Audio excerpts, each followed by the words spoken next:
What's going on, guys? Welcome to another episode of the ClosersKlub. I'm here with the legendary Bobby Shakes, and for those of you that don't know who he is, he's going to share his story, but I'll be the first to say that he's photographed over $1 billion worth of real estate in the greater Boston area, and he's transitioned from photography extraordinaire to real estate extraordinaire, and he's here to share his story today. What's going on, Bobby? What's going on? It's so crazy.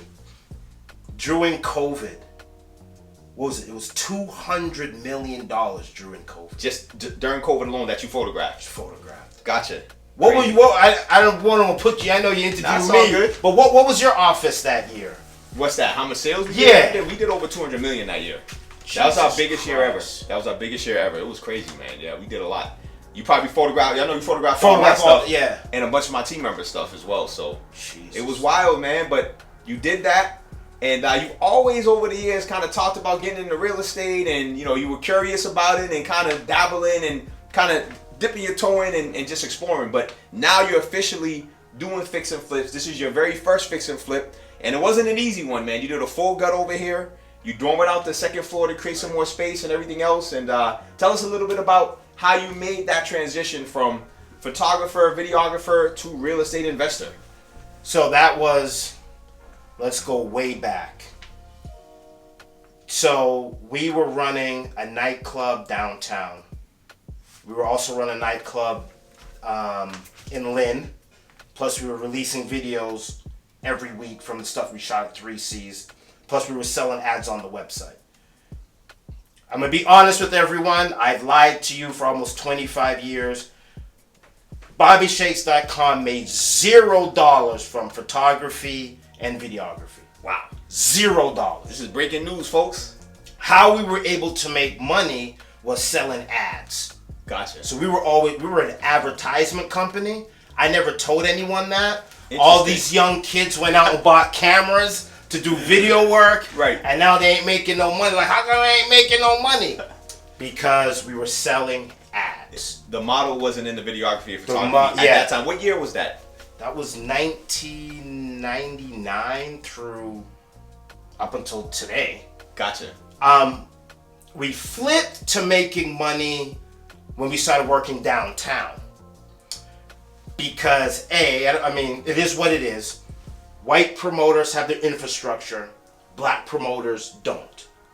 White guys have their own websites. They have their own infrastructure so they can market to their clientele. When you go to a club downtown, they have a guy at the front with a notepad, taking down email addresses, taking down phone numbers, so when they're doing the next party, they can send out an email blast. In the hood, they don't do that, which is fine, because you have BobbyShakes.com, which is your infrastructure, which did all of your research and analysis and promoting. Got it. So when we went downtown, we got in a fight with a lot of the promoters downtown because it was a fight over intellectual content. You hire me to take photos, but you're hiring me to lease the photos. You don't own the photos when you hire me. It's a leasing program. So I'm leasing you the images. So when you put the images on your website, it's a lease program. So that's how we were able to figure out the payment structure the model. For that. Gotcha. Okay. So back again, so we were making a ton of dough, and my mom was like, "Are you selling drugs?" Drug dealers don't make this. What are you talking about? All these dudes down these parks selling dime bags ain't making. It was crazy. Yep. And mom goes, "You have to get into real estate." So I said, "Why would I get into real estate?" And this was when? Early 2000s? Mid 2000s? Early 2000s. Got it. Like, why would I get into real estate? I don't need to. Like, we're making hand over fist. We're printing money. Like, cash was flowing. And what we were doing is we were taking that money and investing it back into the company.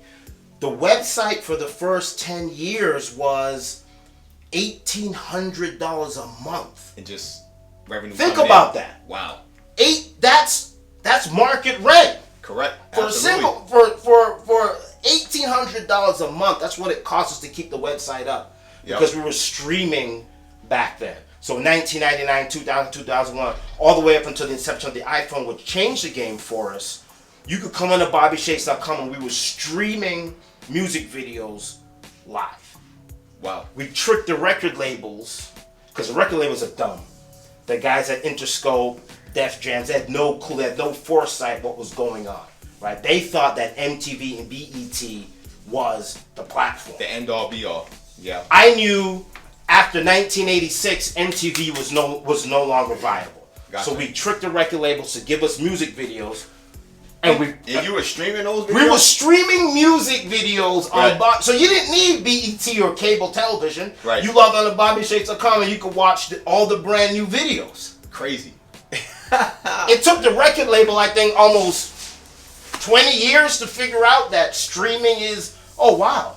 So like we were the first before WorldStar, YouTube, WorldStar, Facebook, to us, is old technology. Gotcha. So let's go back. So my mom was like, what are you gonna do? You can't, this is crazy. Like you got to invest this money. But what she didn't understand was the equipment was so expensive. The satellite to stream was expensive. It was, the cameras were, everything was expensive. So I'm thinking, I'm not doing real estate. Like I just can't, because I wanted to do Bobby Shakes, I wanted to do that. And then one day my mom just sat me down and said, listen, if you want to live in this house, you got to get into real estate because you're just wasting your time. I said, fine. To keep my mom quiet, I call my buddy Deesa Smangles. Because Bucky been saying this since 99. Yo, we're making all this money. Why are we buying no 3 families? I go, why would I buy a 3 family? What am I going to do with the 3 family in 2000? What am I going to do with the 3 family in 2000? What am I going to do with the 3 family? What do you do with the... I don't know what to do with the 3 family. What do you do with 3 families? You turn it into money, man, every month. I didn't know that. Income. I didn't know that. Right. So I called up Bucky and said, I'm ready to get into real estate. He goes, all right, come down. So I went down to Magnolia Street. That was my second project, my first big project. That was your first big project. Yep. I walked in, and he's working on it, and I took pictures of it. DeLynch Lewis walks in and goes, you a real estate photographer? Absolutely. Yeah. Never shot real estate in your life. Never shot. 232 Magnolia is where it all began. Yep. Of course I'm a real estate photographer. So you're a professional real estate photographer? Absolutely.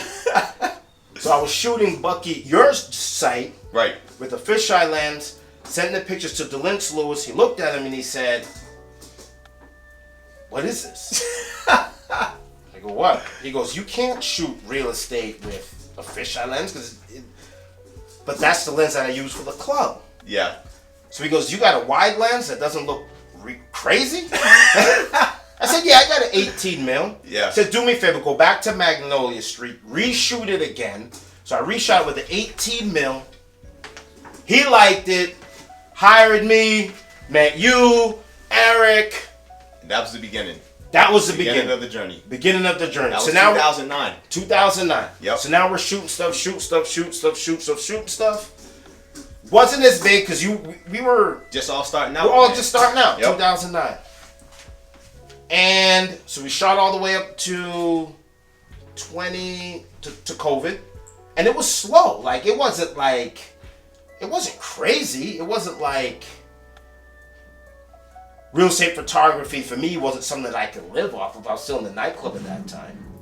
But then COVID hit, and it was like, oh my God, this is like a full-time job, right? That was the beginning, yeah.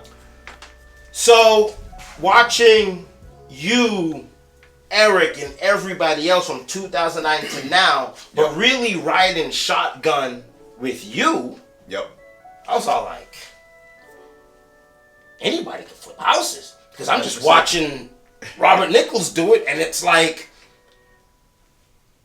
it just seems that you make this look so easy and so flawless, and like anybody could do it, which is actually a goddamn lie. This man is lying to you. Yep. Not everybody could do it. It's hard. You'll lose teeth. He just knows how to do it. And I got a team. I got to give my wife the credit, my team the credit, man. It's the team that makes it possible. So man, I was brainwashed into thinking that this was easy watching you. It's all good, man. Because you made it look... It gave you the courage, though, to get started. Gave me the courage to get started. And to take that first step. And a lot of folks struggle with that. And so 2000, another really quick story. I'm on the beach in Portsmouth, Rhode Island, and some of my family, and sandwiches pop open. And my cousin goes, "I'm not eating these dry sandwiches." I'm thinking, if this was a Jamaican family, you would have got punched in the mouth. And I ain't saying nothing. I'm the only brother on the beach. Yep. I'm not saying no. I'm not getting involved. Yep. My girl Diana gives me a sandwich, and it's a dry ass sandwich, and I'm eating this dry ass sandwich. I look over there, all the younger kids, he bought everybody Chipotle. Delivered to the beach. I'm thinking, how the hell do you get Chipotle delivered to the beach? I asked the dad, how did that happen? He goes, he's get the drops. The drops? I know what the drops are. Yep. How do you know what the drops are? You're like 60. When you talk about the drops. Whatever. Yep. So I said, the drops, huh? And he's talking to me like I know what the drops are. I do know what the drops are, but I'm still kind of like confused. Like, so there's like this barrier. He's like, yeah, you know the drops. And he's eating this dry sandwich. And I go, like Yeezys? No, I'm lying. I go, like Jordans? Yep. He goes, come on, man. I'm talking Yeezys. Yep. NFTs. I'm like, oh, those drops. He go, yeah. He got his own credit card. He's got the bot. He buys everything. He resells it. I go back to eat my dry sandwiches. It's over the summer. November 10th. What year? 2000. 2000. 2000. June. Gotcha. 2020. 2020. 2020, yeah. November 10th was the pivot of my life. I go on to Walmart. I go on to, is it Walmart? Walmart or Target to buy the Xbox. Yep. Because I like the game. And I plug in my credit card number. It's in stock, and I hit the enter button, and it says out of stock. Instantly. Yep. How is that possible? It's in my cart. Yep. Refresh, credit card number, hit enter. It's in the cart. Hit the enter. Out of stock. Out of stock. I wake up, my girl, we just had the baby, Phoenix at the time, and I'm shaking her. She's like, what are you doing? I say, yo, man, I can't get an Xbox. She goes, you're going to wake up the 1-year-old over an Xbox? Right. Like, you're a grown man. You're, well, I'll be 47, 40. You're a grown man. And you want a video game thing? I said, yeah. She says, go to bed. I couldn't sleep that whole night. That night, at the dinner table, I said, you got to call your cousin. We have to get the PS5. She goes, okay. Called them up. Dinner time. Said, hey, listen, man. November 11th, the PlayStation is dropping. We got to buy these things. My girlfriend's going to give, Diane's going to give you the credit card. Whatever her limit is, I want you to take down Target tonight. Take it down. Take it down. Yep. Give the credit card information, puts it in the bot, boom. I'm up all night, and then I'm like, oh, I gotta go to bed. So we go to bed, and she gets hit for 3 PS5s. Yep. Bing, bing, bing, bing, bing. 2 got declined by the credit card because it was thought it was fraud. They thought it was fraudulent. Right. So we got 1. We wake up, Yep. honey, we got 1. Boom, boom, boom. I go out to Melrose to do a Matterport tour for Brewski for Eric's thing. Yep. And my buddy calls me. And he's like, yo, you get the PS5? And I said, yeah, I got 1, but we're trying to buy more with the bot so we can do the resale. He said, man, you don't need no bot for no PS5. I'm on Walmart right now because the Walmart opened up and then you had to join the queue. Once you join the queue, then you were able to purchase the PS5. Guaranteed Right. one. So he's in line. And he goes, I'm about to show you right now that I don't need no bot to buy nothing. So while I'm talking to him on the phone, I text my girl's cousin. He's in school. I said, yo, Walmart's about to drop at 3 o'clock. I want you to hit Walmart. I want everything in Walmart's inventory delivered to my crib. Yep. Soap. It's like if Robert De Niro, I want the house burnt down to the ground. I want everything. I want everything in Walmart's inventory at my front step. Everything. Soap, shoes, Yep. maxi pads, or everything. He says, all right, got you. Yep. So I'm talking to my boy on the phone. Same thing. He's in line. Hit return. Sold out. Got it. He goes crazy. Yep. Rejoins the queue again because the queue's having problems. Mm-hmm. Joins the queue again. He's talking to me. He's going crazy because it's sold out. My phone is going bing, bing, bing, bing, bing. I think it's either you or my girl or my mom calling me to do some work. And I'm like, yo, hold on. I look at my cell phone. It says Walmart, thank you for your order. Thank you for your order. Yep. Thank you for your order. I'm like, oh, snap. The bot works. Bot works. Yep. Took all that money. And then I said, you know what? I'm going to fix my credit. And I'm going to start to be a responsible human being. So now we're sitting on some cash. I start paying off my credit. I broke my camera lens. I bought a new camera lens. Paying off my credit, paying back child support, paid off my motorcycle.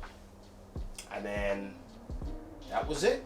And here we are. So that was kind of the transition from BobbyShakes.com to chips, you know, the chips, the bots, and all of that, and now into real estate. And real estate was along the way. Photography, now it's real estate investing. Right. As well. Excellent, man. So tell me a little bit about your origin story, because as I know, and not everyone knows this, you're not from America. You were born and raised in another country. Right. And here you are today. So tell us a little bit about your upbringing and how you ended up in America and transitioned, you know, as a kid, your childhood into adulthood. So I was born in Bristol, England. Came here when I was 6. Where's the accent? Americans beat it out of me. I wish I kept it. You got bullied, huh? I got bullied. They're like, why are you talking funny? Yeah, why I talk funny? Yep. Man, if I had that accent right now, I would have been. This interview would have been crazy. You can always bring it back. Yeah. So. Yep. So then we came to this country. So we lived in Bristol, England, which is like the suburbs of London. Okay. And to go back, my grandfather owned land in Jamaica. Okay. And he sold land to the British people retiring to Jamaica. So my grandfather been in real estate. That was his thing. Legacy play. Generational. And then my dad left Jamaica once his dad died, went to England. My dad worked for British Aerospace, and he painted the F-15s, F-16s, and he also worked on the Concorde. Wow. There were 2 Concordes. There was the English one and the French one. I don't know which Concorde my dad worked on. He probably, because I don't know if he worked on the French one or the English one. I don't know, but it was all done at British Aerospace. That was his full-time job. He became a sprayer when he went to England, and he bought his first house at 25. Nice. Because he saw what his dad did. Yep. With real estate. So he's working, and my dad's all like, hey, told my mom, hey, listen, America's the land of opportunity, which I don't know if it is or not. I mean, we came from the suburbs of we had a two bedroom house, freshly built on a plot of land, on a part of town that was like undeveloped. And then my dad was around the corner working at British Aerospace, which was like... You guys had it. You were set. We had it. We didn't need to come to America for no opportunity, but my dad thought that America was a land of opportunity. We came here, and we lived at 16 Peaceville Road, off of Norfolk Street. I know what Peaceville is, yeah. That's a rude awakening from, sounds like where you were in England. For you guys don't know, it'll be like you living in Lexington, and your dad's all like, there's opportunities in Boston. We're gonna go live in Orchard Park Projects. We're gonna leave 98. Lexington for Orchard Park projects in the got you. 80s. Yeah, man. So you came here like, what the heck is going on? How did they identify where they wanted to live, and was it family members here already, or? Yeah, my family members were here. Okay. And my aunt was here. Okay. But my aunt was a nurse. Yeah. So my aunt could get money any country, anywhere, anytime. So her situation was completely different. My uncle, God love you, God bless you, Uncle Alvin, he's a carpenter. Yep. He could get money anywhere, anytime. Got it. Right? Yeah. So their situation was great. Yep. And we came here, man. I remember coming into Logan Airport and seeing Logan Airport going underneath the Sumner Tunnel and be like, I don't believe human beings live like this. Wow. Total transformation. When we went to New York City, I don't believe human beings live like that. Yep. I've never seen poor black people till I came to America. Right. I've never seen black people like that, and it was really scary for us because we're black. Yep. What's different from us from these blacks? Yeah. No, I mean, it starts with education, right? Like, I think, obviously, if we look at the history of America, the disenfranchisement left our communities in pain and hurt. And that was, that's what you guys saw versus where you guys were coming from. You guys were educated, good jobs, good environment. And I think that's the big gap even to today. And this is why a big part of why I do the ClosersKlub, because my goal is to really empower and educate folks about what's possible when folks are hungry, when folks put their mind to it, and when folks want to learn the game. But this is a great point you bring up, man. It was like culture shock. We were in New York, and I was terrified. Yep. And so let's go back. So my dad was like, I want you guys to tour North America to see where you want to live. So we went to Canada. Canada was okay, but that was still kind of crazy. New York was wild, man. New York is a different. Slum. Yep. New York is a slum. Boston is like a slum. And it was really hard. It was crazy. Like, it was really, really hard to adjust to this lifestyle because it was turmoil. There was 4 of us in one room. Gotcha. Yeah, man. Going from a house to a room. Yep. Right? My dad was unemployed.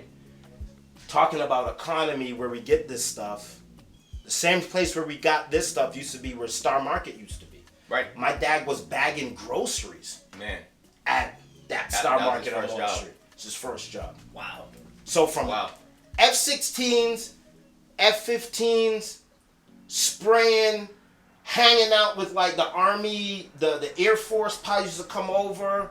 They used to bring in my dad like cigarettes, and they used to take gas. Yep. I probably shouldn't say this, but all those guys are dead now.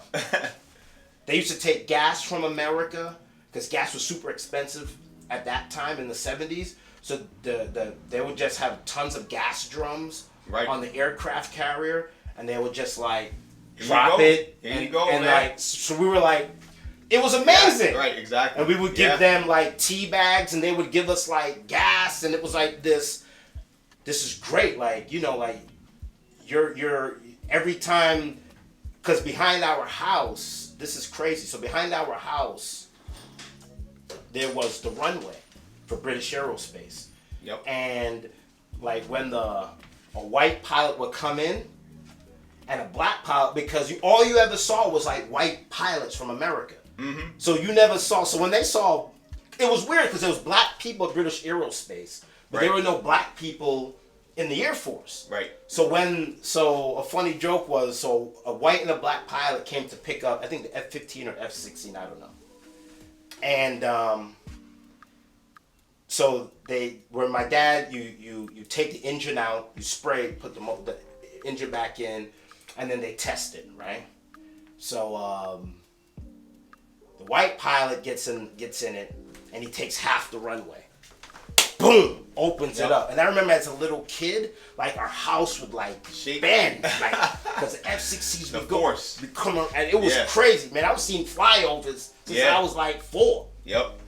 The black pilot took the runway in a quarter of the length. Because you got to think about, like, to my dad and everybody in England is like, oh my God, these guys are crazy. But you don't understand that these pilots are landing these planes on aircraft carriers. Correct. So they used to that little space. So they used to that little space. Yeah. And that was just the taste of our lifestyle. Yep. And then to come to America, 1 family room, 1 bedroom, mice, Emily E. Field School around the corner. Yep. I remember walking home and a girl got, I hope she's okay. She shot herself in the face at Dorchester High. Yep. That was a rough transition for you guys. So let me ask you this, Oret. So kind of when did things turn for you? Was it like eventually in your family? Because obviously you guys transitioned out of that into a stable household. You guys own your own real estate. Your mother's an established businesswoman of her own in her own right, Newberry Yarns. Your dad obviously has done very well here. What was the catalyst to make that leap from that one room to where you guys are today? So I think my dad just said, hey, listen, man, we got to go and buy a house. No excuses. No excuses. We got to go and buy a house. Yep. And what was really crazy is my mom didn't want no part of Boston. Really? Yeah. She wanted Lexington, Milton, Concord, Belmont. My mom wanted to live in those places. Right. Like, I'm not leaving this to come live in Dorchester, Roxbury, Mattapan. Yep. To raise my children in. Are you crazy? Like, you seen these young kids running around with just lawless. Yeah. Back then it was rough. Lawless. The 80s were crazy in Boston, right? Lawless. And then what ended up happening? What ended up happening is my parents would book a real estate agent. They would see a house in Milton or Lexington or Concord or Belmont, and they would show up to the listing, and a real estate agent would just drive by them. Wow. That's crazy, man. And different times. Yeah. It took 2-3 months for my parents. It's so crazy. Or maybe we're just naive. We faced very little racism in England where there are no black people. Right?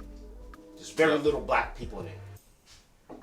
As opposed to we come here and there's a lot of black people and so much racism.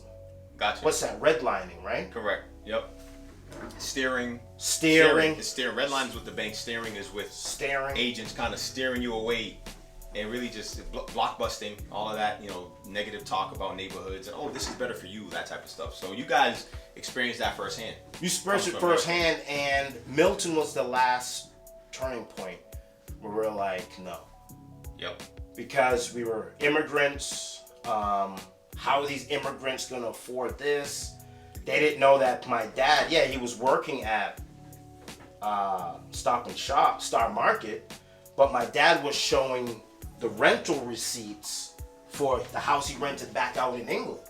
Right. So back then it was 2 for 1.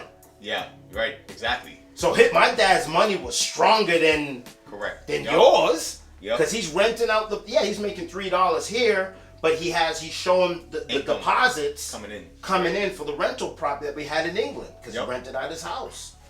And my dad was all like, yo, man, eventually, where do they stick all the Jamaicans? Mattapan. That's where they stuck all the Jamaicans. Yep. Mattapan. Gotcha. Now, could we have fought it? Yes. Would my mom want to wait another 30? My mom's suitcase was packed at the front door for about 15 years. Wow. When we came to this country. My mom's suitcase was packed at the front door. Wow. I would come home and my mom's suitcase was packed. Interesting. I want out of here. This is crazy. Gotcha. No, who wants to live here? Yeah, but you guys made it, man. You made it, and here you are today. So yeah, man, I appreciate you sharing your story and your origins. Tell us a little bit about how you found this deal.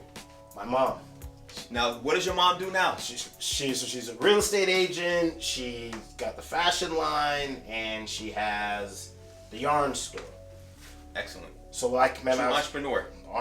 Yep. So like I was saying, I was starting to pay off my credit, and then my mom called me, and we had $10,000 left from the PlayStations after I cleared everything up. And my mom goes, "Hey, listen, man, we have this place for you to come and see, and I think this would be a good opportunity for you to fix and flip." So my mom, through Insight Realty Group with Pat Tierney, who this is like her. This is their territory. Yeah, this is you're in enemy territory right now. It's all good, man. It's all love. But they actually dig you, man. Gotcha. They watch all your videos. So Appreciate it was funny when Pat saw, what was the place in Hyde Park? Beaver Street. Was it Beaver Street? Beaver Street recently, yeah. That was one I had Beaver. I have one on Lewiston, 26 Lewiston Beaver's as well. the one that we did the real estate class. Correct, yes. So they saw that video. Beaver, yeah. And they were like, "Oh wow, that's great," because they're watching your videos and how you did it. And I was like, "Yeah, Orette shot that property." Yep. He shot that. He knows Robert Nichols. I swear to God, I said, "Yeah." And she's all like, "Okay, he could handle this." You could have handled it a long time ago. Hell's no. It's all good, man. Hell's no. But you're doing it, man. So you found it through them. Found it through right? them. And then what was the plan from day one? Was it to live in it? Was it to flip it? And kind of what's your plan today? The plan was to flip it. Okay. Because we're renting in Belmont. So why would we want to give up Belmont? School system with the kids and everything else, right? For here. So you guys are good. Yeah, you guys are good where you're at. So this is an investment property. So Yep. we're going to flip it and get rid of it. Excellent. How did you fund it? Through Trophy Point. Hard money. Hard money. Excellent. Yep. Here every single day. Demoing. Yep. So the management, you did the demo. You were here every single day. Every single day, demo. Yep. Running all the supplies. Every single day, can't sleep at night. This thing is driving me crazy. That's real talk, man. Excuse We've all me. had those projects. Yep. Driving me crazy. Now I'm thinking. So I sat down with my girl and I said, we want to generate wealth. And she was she wanted to buy a house in Belmont. So I said, you got to understand how to buy a house in Belmont. Like, we're not of that pedigree to buy a house in Belmont. Yet. Yet. Keyword is yet. Yeah. Yep. So what I want you to do, and this is all building blocks to get this. This took 3 years to get here. Gotcha. It's not easy, man. It's not. It took 3 Right. years. Like, I'm just trying to. I'm cutting down the stories down short. Yep. So during COVID again, my girl said she wants to live in Belmont. I go, fine. Every house in Belmont is a complete disaster. New plumbing. They want $1.2 million for it. New windows, new plumbing, new electrical. It's a 2-bedroom house. Dorm. It's Correct. Yeah. Now you got to do a few of these. Get your cash, reinvest it, and buy the home out there. Yep. So this is what we're gonna do. We're gonna go see my boy Amid, Otis Realty. They build neighborhoods. This is. Yep. We went, took it to Lexington. I'll actually send you the link that you could put that they could see the house. And he built 20 of these houses. And I go, this is how these guys live where they live. Right. Yep. Gotta own, flip, build, contract. So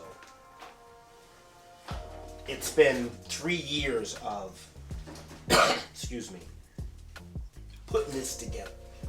It's not easy, man. It's And not. that- it comes down to the team and who you have. So are you subbing everything out? Are you doing a lot of it yourself? Like how did you build your team to do this project?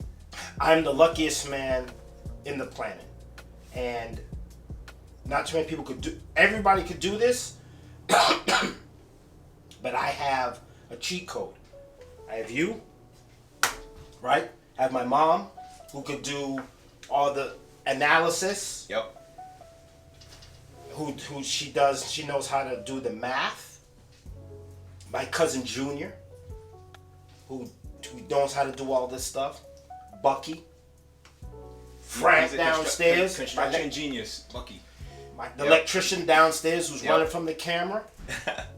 Yep. Vernon Lee. Yeah. Who used to work at 1010 Mass Ave. Correct. Yep. Who basically held my hand through the process. Yep. It couldn't have been done without support. This team. Yep, the team and the support. And that's powerful, because I think a lot of folks, you know, they'll see me, and that's really why I'm really trying to showcase the stories of guys like yourself and others out here doing it. And it's like, oh yeah, it's like he just does it. It's just easy, but it isn't. It's hard. It's hard earned.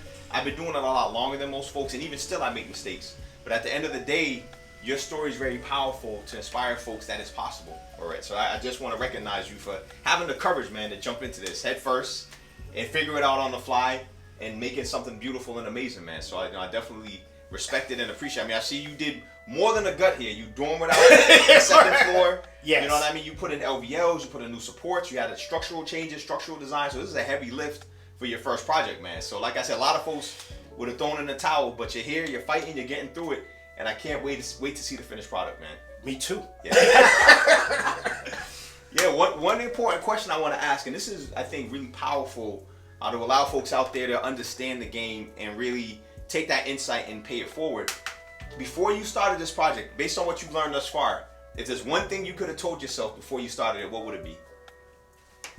Anybody, not everybody is a general contractor. Let me explain the game real quickly, which we all know. There's people that could do the work. They're too damn lazy to take the CSL test. Right. So they're just guys that can swing hammers, and they don't have any permitting. And that's fine, because they're working underneath somebody else. That's how the system works. Construction supervisor is the supervisor that tells, even though that you're a talented electrician, plumber, framer, if you ain't got that license, you're a laborer. Right, and if you don't have the direction, you know, it's all for naught, because you might, you know, you're not adhering to the plan potentially, and there's people that got to keep you honest. Yep. Make sure that your contractor has his Higgins rating, his bonding, and insurance, and a CSL license. 100%. Yep. If you don't have that, yep, and we're not preaching violence, you will kill someone. Because we're not talking, this dude stepped on my Nikes. Correct, yeah. We're not talking, this dude had sex with my woman. We're talking 10% interest rate on $579. That's right, over 3 years. Yep. This six figures in interest. This is a new level of money. Correct. Yeah. Please, I'm begging y'all, make sure you have those things in order.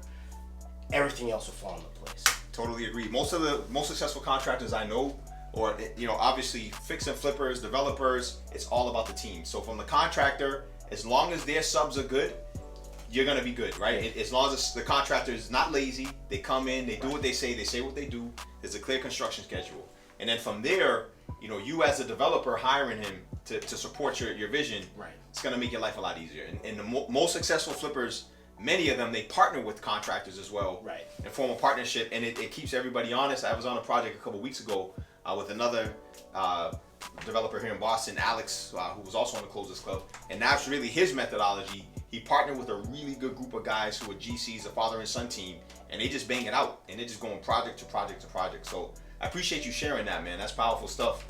What was the biggest surprise in doing this project? I guess from seeing it from the outside looking in to coming into it today. What's been the biggest surprise for you? The biggest surprise is Vernon Lee. His support.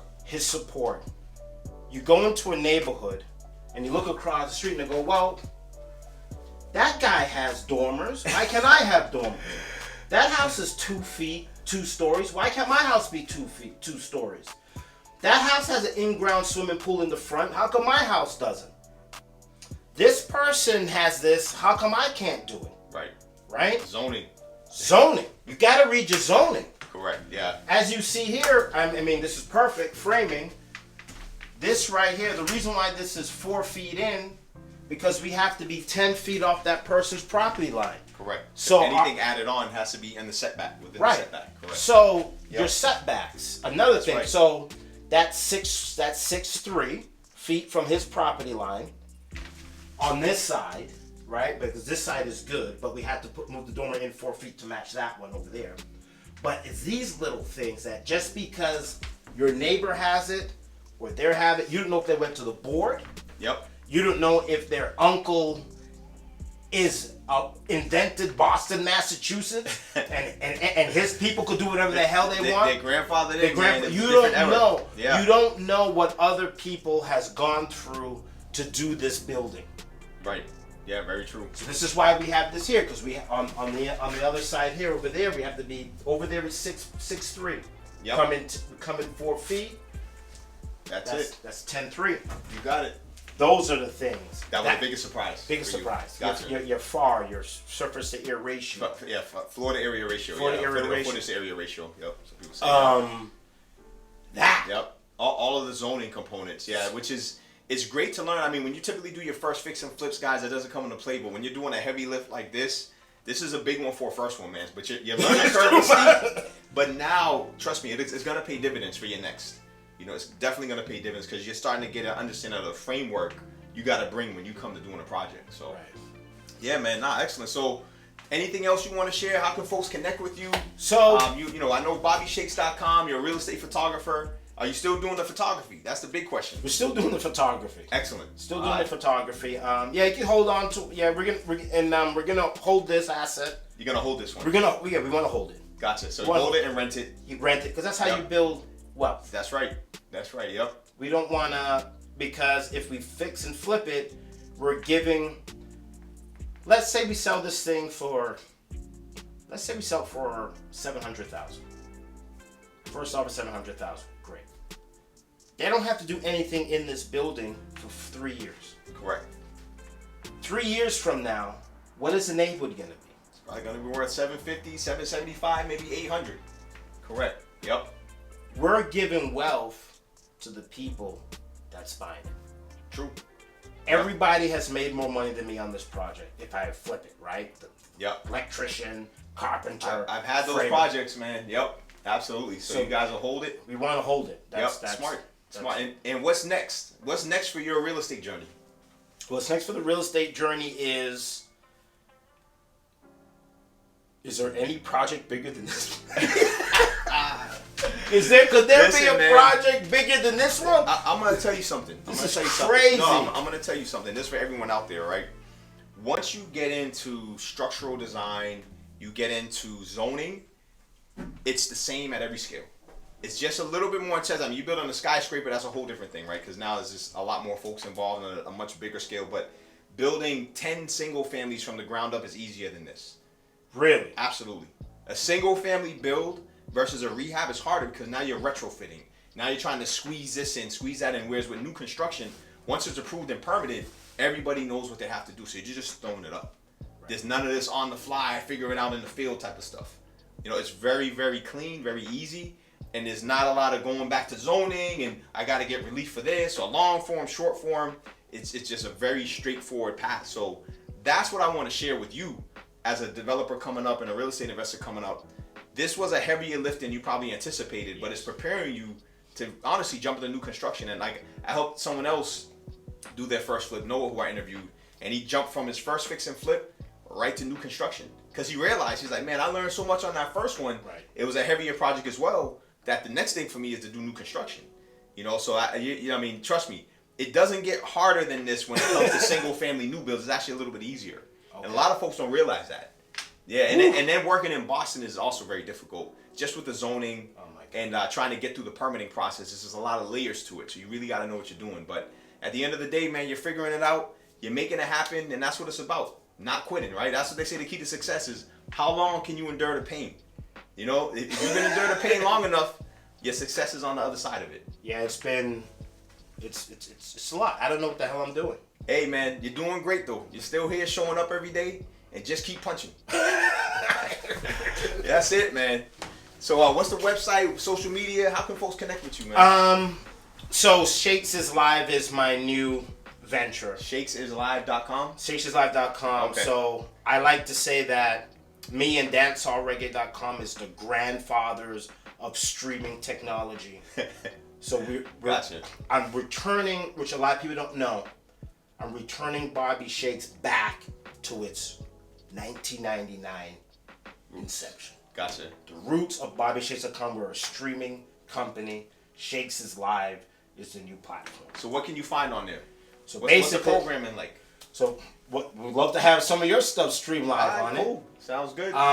It's Shakes is Live. So whatever Shakes is doing, Yep. it's live. All right. Nightclub, this, eating out, Yep. hanging out. It's a lifestyle page. It's a lifestyle Boston page. lifestyle, yep. And it's Or is it Jamaica? That goes to Jamaica too. When you go to Jamaica, does Shakes is Live come with you too? You go anywhere. Anywhere in the 'Cause world. We've got the SIM card technology Excellent. that we're working on. Yep. Once we get, that's the next thing that's stopping this from going crazy. Once this thing becomes crazy, because to stream correctly, you need a microwave. That's what the news trucks are, they're microwaves.